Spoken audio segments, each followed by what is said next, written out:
Hi, welcome to this part of my review featuring Monster Wrangler, the core rulebook. If you haven't seen the other parts of my review featuring this tabletop RPG, where you raise and train monsters and fight with them, please check out the playlist in the description below. This time we are going to talk about the notable organizations of the setting. A number of organizations within the Chosu region wield a great deal of power and influence across the continent. Over the course of a campaign, the player characters might find themselves allied with or against any of these organizations, all of whom have the capacity to be powerful allies or dangerous antagonists. First, we have the AMBA. Monsters were instrumental in the overthrow of the Majul Empire, and the Wranglers who trained them became heroes and celebrities after the war had ended. These veterans formed the AMBA, the Amateur Monster Battlers Association. In the 60 years since its foundation, AMBA has become a household name in the Chosu region. The AMBA constantly hosts televised tournaments that are open to its members. Then we have ROMBA or Rumba. If AMBA is the gold standard in monster-affiliated support organizations, then Rumba might charitably be considered to be taking home the bronze. While Rumba is technically open to anyone who wishes to join, the majority of its members are Rosalian. The organization emphasizes the story behind each battle and incorporates liberal amounts of melodrama into each tournament. Then we have Namtech. Namtech is a Revaran technology company based out of Ruma. The company's rapid growth throughout the decades expanded its reach into multiple fields, though its most popular product is the Stemosaur, the first fully functional artificial life form available on the public markets. After a series of aggressive acquisitions, Namtech has secured a strong presence in every nation in the Chosu region. Then we have Basoworth Solutions. This is an Arenzan company that got its start in chemical waste management. In 398 CR, that changed when Basoworth Solutions revolutionized modern healthcare with the release of Heal Up, a spray-on chemical that instantly closed wounds and stimulated rapid cell growth. Other corporations took notice of Basoworth's success. However, despite their amazing contributions to healthcare, Basoworth has never quite obtained the stable prestige and success it wishes it had. Then we have EMG, Enhanced Monster Genetics. This was founded by a group of former Namtech researchers who had been tasked with the groundbreaking work of studying monster DNA. The researchers realized that Namtech would most likely destroy their research and attempt to punish them for their ethical violations if their supervisors realized what they were doing.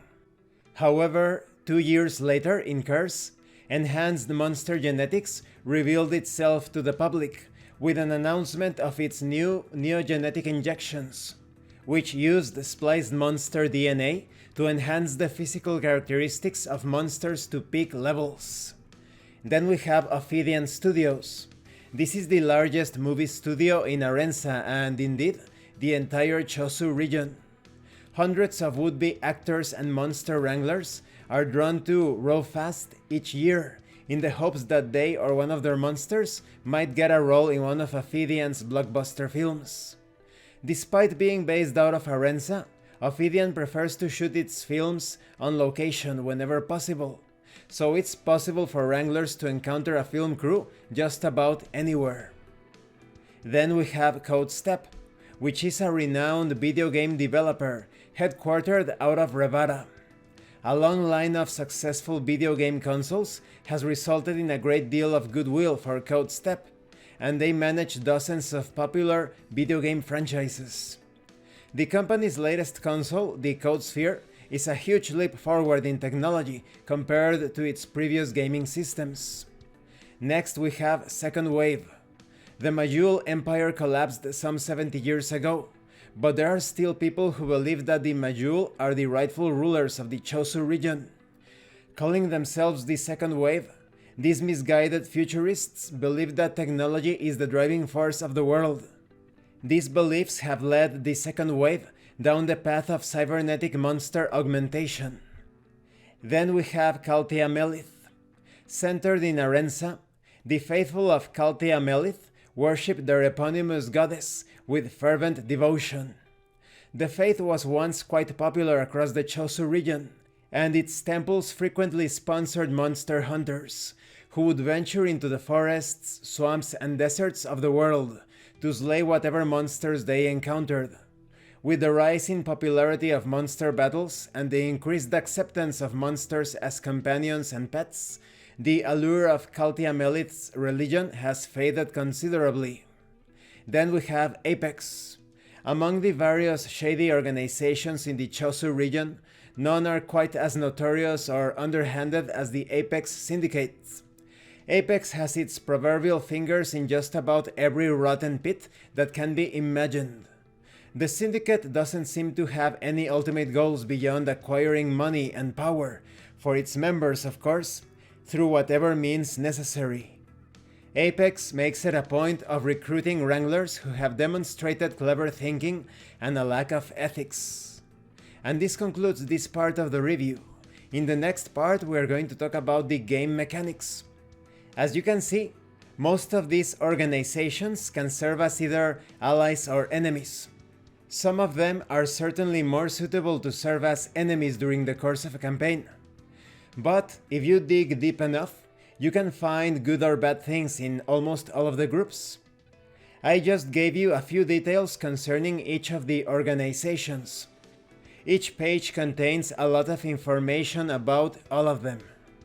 Thank you for watching this part of the review, and thank you for your likes and your comments.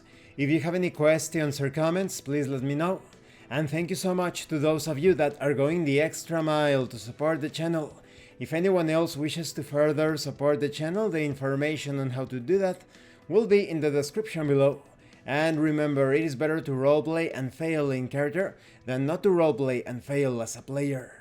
Once again, thank you, and see you later.